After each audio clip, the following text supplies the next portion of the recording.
Je vois des informations circuler sur Internet en disant que la France va stopper l'immigration pour les étudiants internationaux. Les gars, vous êtes sûr que c'est vrai? Pensez-vous vraiment que cela est faisable, que c'est réalisable? Mon but dans cette vidéo est de te montrer une voie à suivre, de ne pas te décourager en disant que non, cette année peut-être la dernière année, cette année c'est mauvais, on ne va pas accepter beaucoup d'étudiants internationaux. Erreur, la France ne va jamais stopper l'immigration. Je vais te dire le pourquoi dans cette vidéo. On va aller simple comme d'habitude. Déjà, si ce sujet t'intéresse, n'oublie pas de lâcher un gros pouce bleu pour m'encourager et t'abonner si ce n'est pas encore fait. Pourquoi t'abonner? Parce que dans cette chaîne, nous publions au moins une vidéo par semaine pour t'aider à réaliser ton projet d'études qui est de venir ici en France et étudier en toute tranquillité. Tu peux aller visiter sur la chaîne, c'est énorme. Donc abonne-toi pour ne rien rater par la suite. Pourquoi j'ai décidé de faire cette vidéo aujourd'hui? Parce que je vois plusieurs personnes cherchent à se décourager. Et comme j'ai dit, mon but dans cette chaîne n'est pas de vous décourager. Mon but dans cette chaîne est de vous motiver, car c'est la motivation, c'est avec la motivation qu'on atteint nos objectifs. Si tu n'es pas motivé, je te rassure que tu ne peux pas venir en France parce que c'est une année de procédure. Une année de procédure, ce n'est pas 9 jours de procédure, ce n'est pas un jour de procédure, c'est du temps, ça demande de l'énergie. Et si tu fais un truc que tu sais que le résultat sera négatif, forcément il y a plus de chances que le résultat soit totalement négatif. Raison pour laquelle je fais cette vidéo pour te présenter les réalités et non te faire rêver. Non, je ne suis pas là pour te faire rêver. Je vais t'expliquer le pourquoi la France ne peut pas stopper l'immigration. Aucune grande puissance au monde ne peut stopper l'immigration. Et c'est vrai, la France fait partie des plus grandes puissances au monde et notamment l'Europe. Donc du coup, se lever un jour et dire que je stoppe l'immigration, c'est impossible. Peu importe la personne qui va monter au pouvoir. On se comprend. Peu importe la personne qui va monter au pouvoir en France, l'immigration ne peut jamais être stoppée. C'est vrai que certaines mesures peuvent être prises, mais stopper l'immigration, c'est impossible. Tu es d'accord avec moi, non? Pourquoi? Parce que l'immigration favorise beaucoup de secteurs d'activité.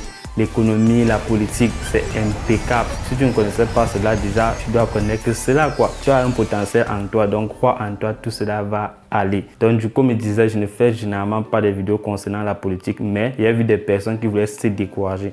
Et ce n'est pas le but dans cette chaîne. Je répète encore, ce n'est pas mon but n'est pas de vous voir ne pas arriver ici en France. Mon but c'est de vous voir arriver massivement ici en France et réaliser vos projets d'études et professionnels et vos métiers de rêve. C'est ça mon but dans cette chaîne. Si tu me découvres, moi c'est Ismaël. C'est comme ça que je suis. Je partage du bon contenu avec toi. C'est vrai que je n'ai pas encore dit une information très importante, mais ce que je viens de dire est très capital pour toi qui fais les procédures cette année. Même si c'est pour l'année prochaine, ne te décourage pas, sois focalisé dans l'objectif. En fait, pourquoi je dis que l'immigration en France ne peut pas être stoppée? J'ai fait une étude, j'ai fait une observation, j'ai regardé plusieurs pays, plusieurs grandes puissances au monde entier. Commençons par quoi? L'Amérique, les États-Unis d'Amérique. C'est un peu un exemple parfait dans le monde entier concernant quoi? Le développement. Que ce soit le développement technologique, le développement économique, tout secteur, les Américains sont au top concernant cela. Et l'Amérique n'a pas stoppé l'immigration. L'Amérique est parmi les pays auxquels l'immigration est beaucoup plus favorisée. Je parle bien de l'immigration pour les étudiants ou bien pour la loterie américaine. Vous connaissez tous la loterie américaine. Donc pourquoi la loterie américaine existe? Pourquoi la loterie américaine existe? Posez-vous la question, pourquoi on ne stoppe pas la loterie américaine? Donc si tu penses que l'immigration un jour en France va se limiter, c'est très faux. C'est très faux. On parle des États-Unis, ils acceptent beaucoup plus d'étudiants internationaux chez eux. Chaque année, il y a beaucoup plus d'internationaux chez eux. On parle là de l'Allemagne également. L'Allemagne qui est le voisin de la France, ils acceptent beaucoup plus d'étudiants internationaux. Il y a beaucoup d'étudiants qui immigrent vers la France, vers l'Allemagne autant pour moi. On n'est pas loin, il y a qui la Belgique. La Belgique fait pareil, il y a beaucoup plus d'étudiants qui immigrent pour la Belgique. Sans compter le Canada. Le Canada, c'est énorme en ce moment. Beaucoup d'étudiants partent au Canada. La Chine, pareil. La Chine accueille beaucoup plus d'étudiants internationaux. Malgré que le chinois soit difficile à apprendre, mais il y a les étudiants internationaux qui partent en Chine. Donc du coup, il faut vraiment faire attention. Fais cette observation, tu vas voir que j'ai parfaitement raison dans cette vidéo. Il y a la Russie également. Beaucoup d'étudiants partent en Russie, malgré que le russe, c'est une langue très complexe, très difficile, mais ils partent là-bas avec aucune base en russe, mais ils arrivent, ils s'en sortent là-bas. Pourquoi donc tu penses que la France va faire l'exception? La France ne peut pas faire l'exception. Plus tu as des étudiants internationaux brillants dans ton pays, plus ton pays va facilement se développer. Qui n'aime pas l'économie? Si tu touches par exemple 50 000 par mois et on te dit ok, voici une technique pour toucher 75 000 par mois et qui soit légale, tu ne vas pas appliquer cela? Tu vas appliquer, non? Donc c'est un truc totalement clair. Plus il y a des étudiants internationaux dans un pays, plus ce pays va facilement se développer. Pourquoi ça va se développer? Toi qui viens d'abord en tant qu'étudiant international, tu as au minimum le bac et tu as forcément parfois 12 moyennes, 11 moyennes, 15 moyennes. Il y a les programmes de bourse. Les programmes de bourse pour attirer beaucoup plus d'étudiants internationaux. Ça favorise quoi? L'économie. Quand tu vas finir, tu vas travailler. Et quand tu vas travailler, tu vas payer les impôts. Tu vas faire quoi? Les achats, ainsi de suite. Donc du coup, la scolarité, tu payes. C'est vrai que la France, au niveau de la scolarité, vraiment, ils aident tellement. La santé également, surtout quand tu es étudiant, il y a beaucoup d'aides qui vont avec. On pense que sans crédit, non. Ok, si ce que je te dis dans cette vidéo te plaît déjà, abonne-toi. N'oublie pas de t'abonner parce que en t'abonnant, nous publions des vidéos pour t'aider à réaliser ton projet d'études jusqu'à l'obtention de ton visa.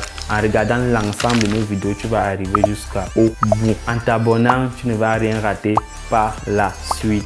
Allons à un second point. Pourquoi l'immigration est toujours favorisée, sera toujours favorisée dans les années futures? La recherche est de pointe. La recherche scientifique est de pointe. Plus un pays est puissant scientifiquement, plus ce pays va évoluer. Regardez les meilleures universités aux États-Unis. Regardez ce que les Américains font. Regardez ce que les Chinois font. Qu'est-ce qu'ils font? La recherche est de pointe en fait. Regardez la NASA se trouve où? C'est aux États-Unis, non? Qu'est-ce qu'ils font? Donc du coup, si vous pensez que l'immigration peut stopper, c'est impossible. Plus un pays a des chercheurs, des gens qui font la thèse, des gens qui sont des grands ingénieurs, ils font des grands projets.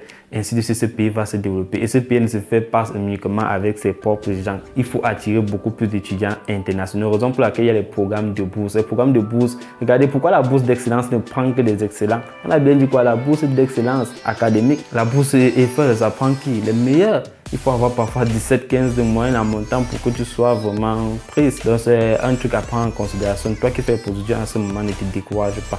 Sois focalisé, n'oublie pas l'objectif. Garde le positif dans ta tête et ça va aller. Dans cette vidéo, j'ai fait cette vidéo particulièrement pour t'aider, toi qui étais sur le but de vouloir te décourager. Il y aura toujours des étudiants qui viendront en France, donc ne confonds pas les choses. Si tu as des difficultés à réaliser ton projet d'études, qui est de venir ici en France, étudier en toute tranquillité, comme je disais, mon but c'est de vous guider en toute tranquillité. Par exemple, l'entretien Campus France. Vous prenez l'entretien Campus France à la légère et l'entretien Campus France se prépare en amont. Il ne suffit pas seulement d'avoir la liste des questions et des réponses pour aller réussir son entretien Campus France. Nous organisons quoi? Des vidéos pour vous aider. On vous appelle et je suis là, je fais l'entretien et vous, on prépare l'entretien. La préparation 2 à 3 fois pour que vous puissiez réussir. Parce que si vous ratez l'entretien, tout ce que vous faites là, c'est mort. CV, lettre de motivation, choix d'université, vous aurez un refus si l'entretien est mal négocié. Forcément un refus auprès des universités, par les universités publiques, on voit un avis SCAC défavorable. L'avis SCAC, c'est l'avis qu'on te donne après ton entretien. Quand l'avis SCAC est défavorable, on n'est plus vraiment avec toi. Et si l'université t'accepte parce que tu as un bulletin excellent, l'ambassade également ne va pas te pardonner. L'ambassade ou le consulat ne va vraiment pas te pardonner. Et c'est à l'origine à plus de 80% des refus de visa. Donc le motif car, si on connaît pas le motif car de refus de visa. Pourquoi je dis cela en début? Parce que plusieurs personnes viennent en fin d'année en pleurant. Ismaël a eu un refus de visa pour motif car, comment justifie? Ton entretien est passé. Tu peux écrire une lettre explicative, c'est vrai, ça passe en pic de cas. Peut-être 2% de réussite. Donc du coup, moi, je vous dis toujours et tire toujours votre attention. Vu les échecs des autres personnes, je vous mets sur la bonne voie. Préparez-vous. Cherchez une autre personne qui peut vous aider à l'entretien. Que ce soit votre petit frère. S'il connaît mieux, vous posez la question, vous voyez comment vous répondez. Ainsi de suite. Mais c'est mieux de se préparer avec quelqu'un qui connaît mieux ce domaine et qui va vous dire comment répondre, comment s'habiller, comment se comporter au jour de l'entretien. Tout ça joue en fait. Donc, on ne veut pas trop bavarder concernant cela. Donc, je vous dis de nous écrire via ce numéro pour ne rien rater par la suite. On se comprend. Si cela te plaît et que cette vidéo t'a plu, n'oublie pas de liker et t'abonner. On se retrouve. Ciao.